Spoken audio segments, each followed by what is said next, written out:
अब हम प्रश्नावली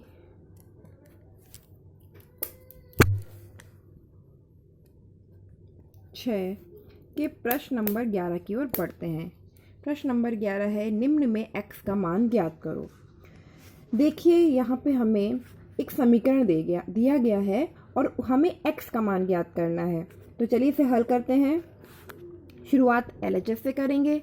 cos x लिखा हुआ है तो आप cos x को अभी किसी भी तरीके से हल नहीं कर सकते, तो cos x की जगह cos x लिख दिया। बराबर के स्थान पे बराबर cos 60 का मान रखिए। cos 60 का मान होता है 1/2, तो cos 60 की जगह 1/2। cos 30 cos 60 से गुणा हो रहा है इसलिए गुणा का चिन्ह लगाया। cos 30 का मान होता है √3/2, तो √3/2 लिखा। प्लस की जगह प्लस लगाया। फिर आता है sin 60 का मान होता है √3/2, हमने √3/2 लिखा। फिर आता है sin 30 का मान होता है 1/2, हमने गुणा लगा के 1/2 लगाया। फिर दोबारा यहीं से शुरू करा।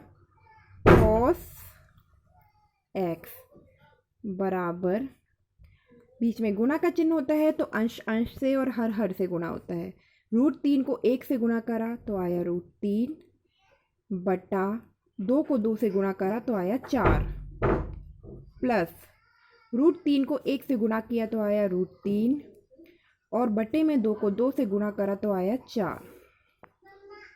फिर लिखा cos x बराबर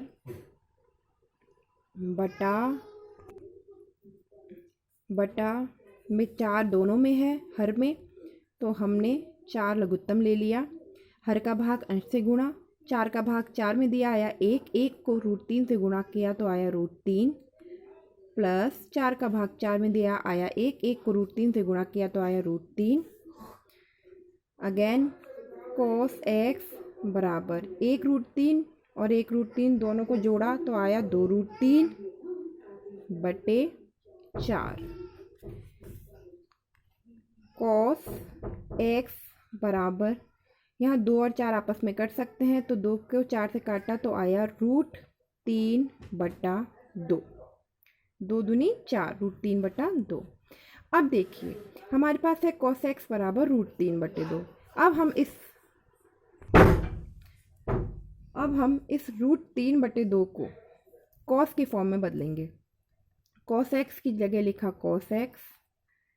अब बताइए cos के किस कोण के मान के लिए हमें √3/2 मान प्राप्त होता है। हम जानते हैं cos 30 डिग्री का मान √3/2 होता है, तो हम √3/2 की जगह cos 30 लिख देंगे। आप सारणी में देखिए, अगर आपको सारणी याद नहीं है, √3/2 cos के कितने डिग्री का मान होता है, cos 30 डिग्री का मान। हमें यहाँ पे बराबर के LHS और RHS, बाएं पक्ष और दाएं पक्ष दोनों में cos के पद चाहिए। यहाँ LHS में तो cos का पद है, यहाँ भी हमें cos का पद चाहिए ताकि हम cos को cos से काट सकें। तो इसलिए हम √3/2 को cos के रूप में बदलेंगे। ये नहीं कि आप √3/2 को साइन के रूप में बदल दो। अगर साइन के रूप में बदल दो तो फिर क्वेश्चन आगे हल नहीं हो पाएगा। इसलिए हम चाहते हैं कि बराबर के दोनों पक्षों में cos के पद हो।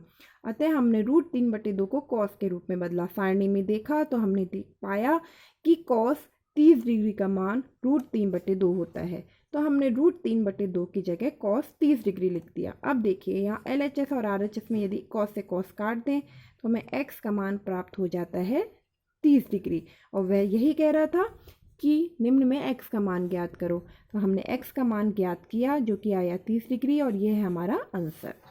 इसी तरीके से अगला सवाल है जो कि 11वें का तीसरा सवाल है। उसमें थोड़ा सा चेंजेस इसने किया है कि यहाँ पे √3 से मल्टीप्लाई किया है, तो आपको बिल्कुल भी कंफ्यूज होने की ज़रूरत नहीं है। जैसा कि आपने 11वें में पहला सवाल किया था वैसे ही 11वें का तीसरा सवाल आपको हल करना है।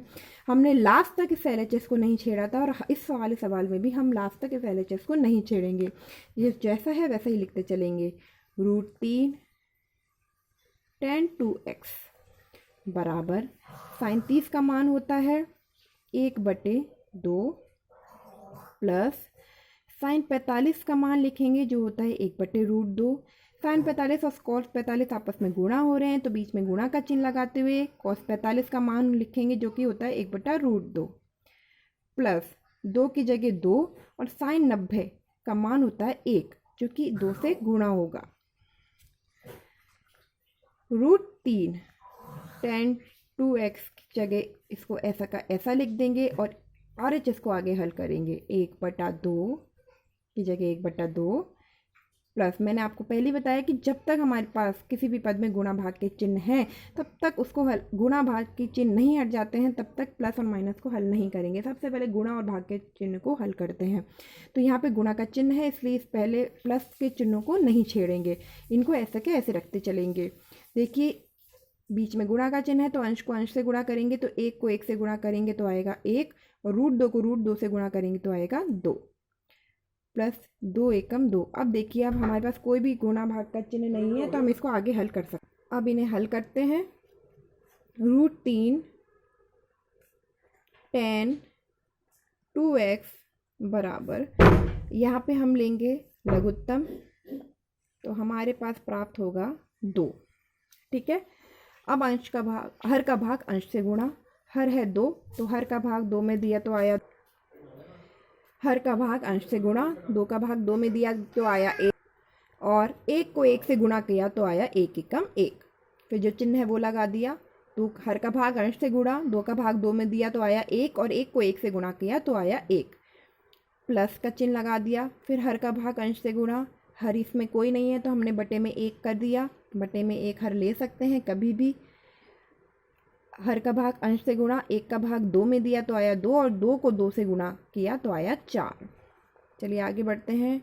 इसको भी अब में हम ऐसे के ऐसे ही लेते हुए चल रहे हैं जब तक कि यह पूरा हल नहीं हो जाए। यह पूरा हल होगा, बटा लगाया, अंश को जोड़ा 4, 1 5 और 1 6 और बटे में रह गया 2। यह आपस में कट भी सकता है, इसे अब हम अगले पद में काट देंगे। √3 tan 2x बराबर 2 का भाग 6 में दिया तो आया 2 तिया 6। अब RHS पूरी तरीके से हल हो चुका है। अब हम इस LHS को छेड़ेंगे। हमें x का मान निकालना है और हम जानते हैं x का मान निकालने के लिए या किसी भी पद का मान निकालने के लिए किसी भी पद उस पद को हमें अकेला करना पड़ता है। तो हमें x का मान निकालना है तो x को यहाँ पे अकेला करना होगा। तो सबसे पहले √3 का पक्षांतरण करें तो ये होगा tan 2x बराबर 3/√3, क्योंकि √3 गुणा हो रहा है, कोई भी संख्या गुणा हो रही होती है उसका पक्षांतरण करते हैं तो वह बटे में चले जाती है। तो √3 बटे में आ गया तो ये आ गया 3/√3। ठीक है, अब हम दोबारा RHS को हल करेंगे। tan 2x बराबर, अब इसको हल कैसे करें? देखिए यहाँ पे हर में अपरिमेय संख्या है तो हर का परिमेयकरण करेंगे। हर का परिमेयकरण कैसे करते थे आपने कक्षा 9 में पढ़ा था। यहाँ √3 है तो √3 को यहाँ भी ऊपर नीचे गुणा कर देंगे तो हमारे पास प्राप्त होगा, 3 को √3 से गुणा करेंगे, गुणा होगा ही नहीं तो इसको 3√3 लिख दिया और यहाँ √3 और √3 देखो दोनों रूट की संख्या है तो ये आपस में गुणा हो जाएंगे और √3 को √3 से गुणा करेंगे तो आएगा 3। अब देखिए यहाँ 3 से 3 कट गया तो ये हमारे पास प्राप्त हुआ tan 2x बराबर √3। अब देखिए यहाँ अब RHS में हल करने के लिए कुछ भी नहीं है और हम जानते हैं कि अब हमें RHS को tan के पदों में बदलना पड़ेगा। LHS में tan का पद ऑलरेडी है, RHS को tan के पद में बदलना है तो आप किताब खोलिए, सारणी में देखिए √3 tan के कितने डिग्री का मान होता है। हम देखते हैं कि tan 60 डिग्री का मान √3 होता है। आप इसको किसी और त्रिकोणमितीय अनुपात में नहीं बदल सकते, आपको यहाँ पे इसको tan में ही बदलना पड़ेगा ताकि tan से tan कट जाए। अब यहाँ जब हम tan में बदल देते हैं तो tan से tan कट जाता है और हमारे पास प्राप्त होता है 2x बराबर 60 डिग्री। इस तरीके से हम x का मान निकाल लेते हैं जो कि आता है x बराबर 30 डिग्री, जो कि है आपका आंसर। तो इस प्रकार से हम प्रश्न नंबर 11 के अन्य सवालों को हल करेंगे। यह प्रश्न नंबर 11 का पहला सवाल और यह प्रश्न नंबर 11 का तीसरा सवाल, जो कि थोड़ा सा बड़ा है, लेकिन इसको देखकर आपको घबराने की बिल्कुल भी ज़रूरत नहीं है।